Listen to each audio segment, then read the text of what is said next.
വ്യക്തമായ ബോധ്യം അദ്ദേഹത്തിനുണ്ട്. ഇതിന്റെ പ്രശ്നങ്ങൾ പരിഹരിക്കുന്ന കാര്യത്തിൽ ഇടപെടുന്ന അടക്കമുള്ള വിഷയങ്ങൾ ഈ ചർച്ചയിൽ വരികയാണ്. അദ്ദേഹം അക്കാര്യങ്ങളൊക്കെ സൂചിപ്പിക്കുമെന്നുള്ളതുകൊണ്ട് അതിനു മുൻപ് അക്കാര്യങ്ങളിൽ കിടക്കുന്നില്ല. ഇവിടെ കൃഷിക്കാർ മുഴുവൻ അനുഭവിക്കുന്ന ദുരിതം മനസ്സിലാക്കുവാൻ നേരിട്ട് ബഹുമാനായ മന്ത്രി എത്തിയെന്നതിലൂടെ തന്നെ ഗവൺമെന്റിന്റെ ഭാഗത്തു നിന്ന് പരമാവധി സഹായങ്ങൾ ചെയ്തു തരുവാൻ കഴിയുമെന്ന കാര്യത്തിൽ സംശയമില്ല.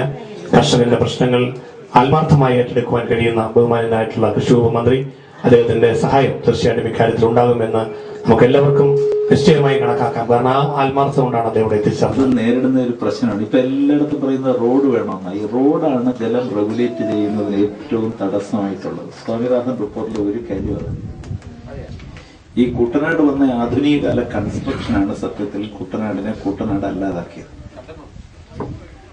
പണ്ട് ഈ പുതിയ വെള്ളം വരുമ്പോൾ പഴയ വെള്ളം പോവാനും, പഴയ വെള്ളം കെട്ടിക്കിടക്കുന്നത് കടൽ വെള്ളം അല്ലെങ്കിൽ കായൽ വെള്ളം വന്ന് ശുദ്ധീകരിക്കാനും, അധിക വെള്ളം തോട്ടിൽ കയറി നിൽക്കാനും, ഇവിടെ എങ്ങും നിൽക്കാത്ത ജലത്തെ വല്ല കുളം പോലുള്ള ചില പ്രദേശത്ത് കൊണ്ടു നിർത്താനും പ്രകൃതി ഒരുക്കിയ ഒരു മനോഹരമായ സംവിധാനത്തിൽ പ്രകൃതിക്ക് പരിക്കില്ലാതെ നിലങ്ങൾ വെട്ടിയുണ്ടാക്കിയതാണ് ഈ കുട്ടനാട് എന്ന് പറയുന്നത്. അല്ല, കുട്ടനാട് പണ്ടേ നിലം ഉള്ളതല്ല, ഉണ്ടാക്കിയ നിലങ്ങൾ.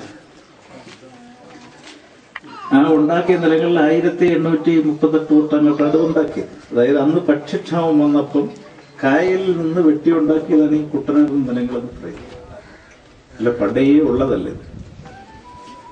അപ്പൊ ആ വെട്ടിയുണ്ടാക്കിയപ്പോ അവരുണ്ടാക്കിയതാണ് ഈ തോടും ചാലും കയറി ഇറങ്ങാനുള്ള സംവിധാനവും. വെള്ളം അധികമായി നിൽക്കാൻ ഒരു സംവിധാനവും ഇല്ലാത്ത ആധുനിക കാലത്ത് കുട്ടനാട് വരുന്ന പ്രത്യേകിച്ച് പമ്പയാറ്റിലെ ജലം അധികമുള്ളത് കയറി നിൽക്കാൻ വേണ്ടി ഉണ്ടായതാണ് ഈ ആലപ്പുഴ ചങ്ങനാശ്ശേരി കനാൽ. അത് മനുഷ്യരുണ്ടാക്കി. പക്ഷെ അത് അടഞ്ഞു. അതായത് നമ്മൾ ഉണ്ടാക്കി വെച്ച ഈ സംവിധാനത്തെ എല്ലാം നമ്മൾ തന്നെ മിക്കവാറും പഴയ കാലത്ത് മനുഷ്യൻ അധ്വാനം കൊണ്ട് ഉണ്ടാക്കി വെച്ചതാണ്. അത് പുതിയ കാലത്ത് മനുഷ്യൻ അവന്റെ ജീവിത വികാസത്തിൽ ആ റെഗുലേറ്റ് ചെയ്യാനുള്ള സംവിധാനത്തെ മുഴുവൻ തകർത്ത് കളഞ്ഞിട്ടുണ്ട്. അതുകൊണ്ടാണ് ഈ സ്വാമിനാഥൻ പറയുന്നത്, ഇനി റോഡ് ഉണ്ടാക്കുമ്പോഴും ജലം പോകാനുള്ള ഇടവിട്ടിട്ടേ റോഡ് ഉണ്ടാകും. എന്ന് വെച്ചാൽ ജലം റെഗുലേറ്റ്, സ്ലൂയിസ് ഇല്ലാതെ ഇനി റോഡ് ഉണ്ടാക്കിയാൽ, പണ്ടങ്ങനെ റോഡ് ഉണ്ടാക്കിയാൽ ഇതൊന്നും വെള്ളം കയറാതെ ഇറങ്ങാതെയൊക്കെ ഇരിക്കാനുള്ള കാര്യമില്ല. പിന്നെ അതുകൊണ്ട് തന്നെ കഴിയാവുന്നത്ര കുട്ടനാട് എന്തുണ്ടാക്കുമ്പോഴും അപ്പർ കുട്ടനാടാണെങ്കിലും ലോവർ കുട്ടനാടാണെങ്കിലും പുറത്തുനിന്ന് മണ്ണ് കൊണ്ടുവരുന്നത്, ഇവിടത്തെ മണ്ണ് എടുക്കും. ഈ കുട്ടനാടൻ പാടങ്ങൾ ഉണ്ടാക്കിയത് പുറത്തുനിന്ന് മണ്ണല്ല, കായലിലെ മണ്ണെടുത്ത് അവർ പുറത്തിട്ട് കായലിൽ നിലങ്ങൾ ഉണ്ടാക്കിയതാണ്. അങ്ങനെ കുട്ടനാട്ടിൽ ഈ 1200 പാടശേഖരങ്ങൾ അങ്ങനെ ഉണ്ടായിരുന്നു.